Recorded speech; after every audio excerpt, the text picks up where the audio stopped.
बहुत सारे पोस्टुलेशन, ideas, hypothetic concept Dalton ने दिया। किसने दिया? डाल्टन ने। और उसे हम लोग कहते हैं डाल्टन एटॉमिक थ्योरी। एटम से रिलेटेड बहुत सारे चीज़ों को ऑब्जर्व किया, समझा, लिखा, उसे बताया। तो वो जो भी डाल्टन ने आइडिया दिया है या कंसेप्ट दिया है, जो हाइपोथेसिस दिया है, ऐसा क्यों कह रहे कंसेप्ट दिया, हाइपोथेसिस दिया? क्योंकि उस ज़माने में, जिस ज़माने में डाल्टन ने ये दिया था, उस ज़माने में साइंटिफिक अप्रोच नहीं था, इसलिए इसका साइंटिफिक वेरिफिकेशन नहीं हुआ। जो भी आइडिया उसने दिया लोगों ने मान लिया, क्योंकि उस वक्त कोई ज़्यादा लोग जानते नहीं थे और ना उसको क्रॉस क्वेश्चन किए, ना उस पर डिबेट हुआ। ठीक है, तो जो आइडिया उसने दिया वो मान लिया गया। ठीक है, तो इसीलिए वो उसका अपना आइडिया था, कंसेप्ट था, हाइपोथेसिस था। किसका? डाल्टन का। तो डाल्टन एटॉमिक थ्योरी हम लोग लिखने जा रहे हैं। क्या क्या पॉइंट्स डाल्टन एटॉमिक थ्योरी, क्या क्या पॉइंट? ये 1800 के आसपास की बात है। अलग अलग बुक में अलग अलग दे रखा है। किसी ने 1800 दे रखा है, किसी ने 1808 दे रखा है, इस तरह से दे रखा है। तो डाल्टन ने जो अपना कंसेप्ट दिया एटम से रिलेटेड, वो क्या क्या पॉइंट्स लिखा है वो बताते हैं क्या क्या और किस तरह से बताया है। सबसे पहला पॉइंट तो उसने बताया, atom is the smallest particle. Atom is the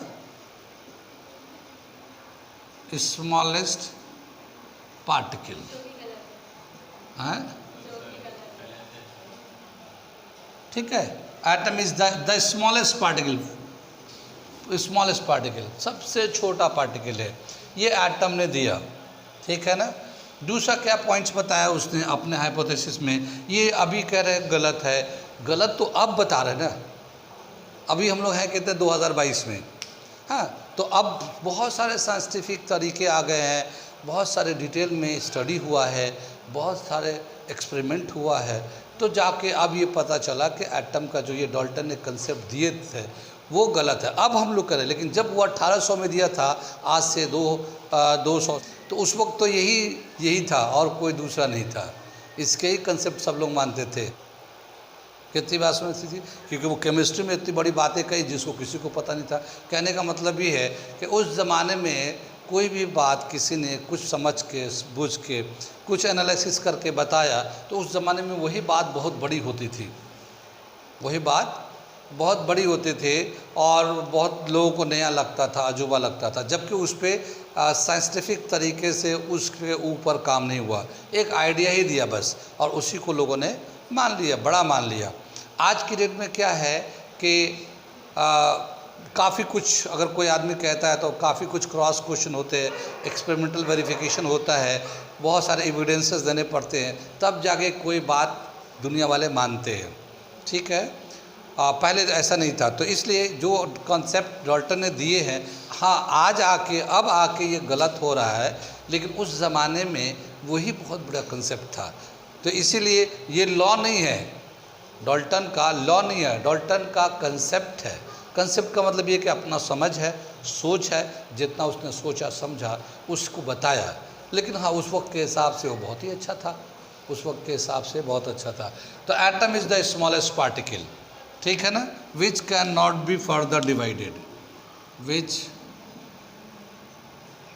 can not be further divided.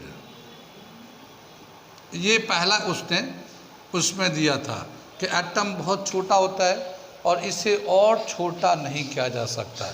एक पॉइंट इसने ये बताया। दूसरा पॉइंट बताया कि एटम ऑफ एन एलिमेंट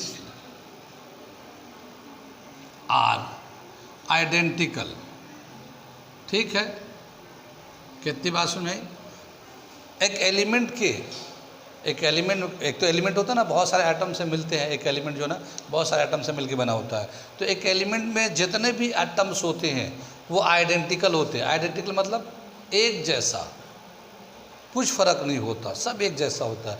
ये और बात है कि ये कंसेप्ट भी अब आके गलत हो गया है, ये कंसेप्ट भी। लेकिन उस ज़माने में उसने बताया कि जितने भी एटम्स होते हैं एक एलिमेंट के, सब एक जैसे होते हैं। ये दूसरा कंसेप्ट था, ठीक है ना।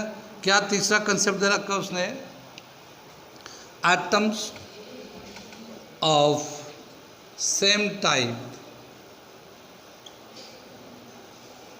और different type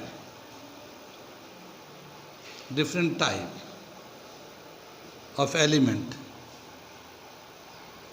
different type of elements combine in a particular ratio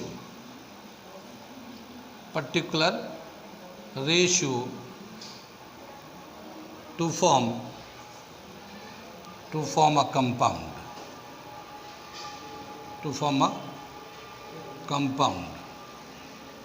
ठीक है ना। एक कंपाउंड जो बनता है उसमें सेम टाइप के या डिफरेंट टाइप के एटम्स कंबाइन होते हैं एक खास रेशियो में। इन्हें पर्टिकुलर रेशियो लिखा ना, पर्टिकुलर रेशियो में जब एक दो या दो से ज़्यादा डिफरेंट टाइप के या सेम टाइप के एटम को कंबाइन करते हैं पर्टिकुलर रेशियो में, तो वो एक कंपाउंड बनाता है या बनता है। ये कंसेप्ट था उनका। यानी जब भी कभी दो सेम टाइप के या डिफरेंट टाइप के एटम्स को कंबाइन करेंगे तो जो कंपाउंड बन के आएगा और कंपाउंड बनेगा, लेकिन एक खास रेशियो में मिलेगा। जो मेन एम्फेसाइज था कि same type of different, in a particular ratio, यानी एक खास रेशियो में मिलाएंगे तभी जाके वो एक कंपाउंड बन के आएगा, ठीक है। ये तीसरा पॉइंट दे रखा था। चौथे पॉइंट में क्या बता रहे हैं, इसको मैं ऊपर थोड़ा मिटाता हूँ। चौथे पॉइंट को बताने जा रहा हूँ। क्या दे रखा था, whenever two or more than two same type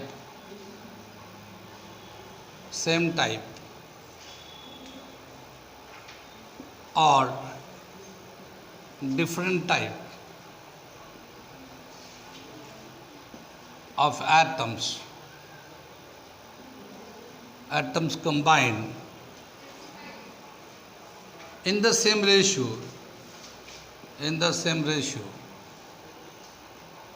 the product will be same। क्या मतलब है ये, ठीक है। क्या मतलब हुआ कि जब भी कभी सेम टाइप के या डिफरेंट टाइप के एटम्स को एक खास रेशियो मिलाते हैं तो एक प्रोडक्ट बन के आता है। और जब तक ये प्रोपोर्शन या रेशियो सेम रहेगा तब तक प्रोडक्ट भी सेम आता रहेगा।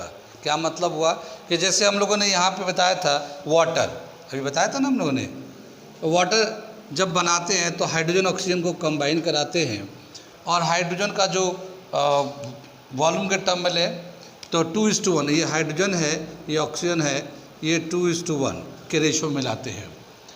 हाइड्रोजन को 2 मोल ले, ऑक्सीजन के 1 मोल ले, या हाइड्रोजन के 2 एटम ले, ऑक्सीजन के 1 एटम ले, या हाइड्रोजन के 2 मॉलिक्यूल ले, मॉलिक्यूल के फॉर्म में भी ले सकते हैं, ऑक्सीजन के 1 मॉलिक्यूल ले।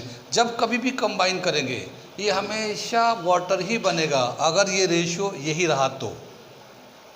अगर रेशियो को ऐसे ही रखेंगे, चाहे वो एटम के फॉर्म में कहें या मॉलिक्यूल के फॉर्म में कहें या मोल के कंसेप्ट में कहें, अगर ये रेशियो इतना ही रहेगा 2:1 तो प्रोडक्ट भी हमेशा वाटर ही बन के आएगा। लेकिन अगर हम लोग इसका रेशियो बदल दें तो प्रोडक्ट भी दूसरा बनेगा, अब वाटर नहीं बनेगा। अगर मान लो हम लोग रेशियो इसको बदल देते हैं तो प्रोडक्ट भी उसी हिसाब से बदल जाएगा, अब वाटर नहीं बनेगा। जबकि हाइड्रोजन है, ऑक्सीजन है, कंबाइन करा रहे हैं मगर उनका रेशियो बदल दिया, तो जब रेशियो बदल देंगे तो प्रोडक्ट भी बदल जाएगा। ये मतलब हुआ इसका। यानी जब भी कभी 2 या 2 से ज़्यादा एटम सेम रेशियो में मिलाते हैं तो एक पर्टिकुलर प्रोडक्ट ही बन के आता है, दूसरा कुछ नहीं बनेगा। वही बनेगा जब तक वो रेशियो सेम रहेगा, और जैसे रेशियो बदल देंगे प्रोडक्ट भी बदल जाता है, ठीक है। तो ये इसका 4th पॉइंट था। कितनी बात सुनने। तो डाल्टन ने एटम से, मॉलिक्यूल से रिलेटेड जो भी ऑब्जर्वेशन लिखे थे उन्होंने अपने कंसेप्ट या थ्योरी में लिख दिया, डाल्टन एटॉमिक थ्योरी के नाम से, और उसको डाल्टन एटॉमिक थ्योरी के नाम से जानते हैं। आगे जैसे जैसे साइंस बढ़ा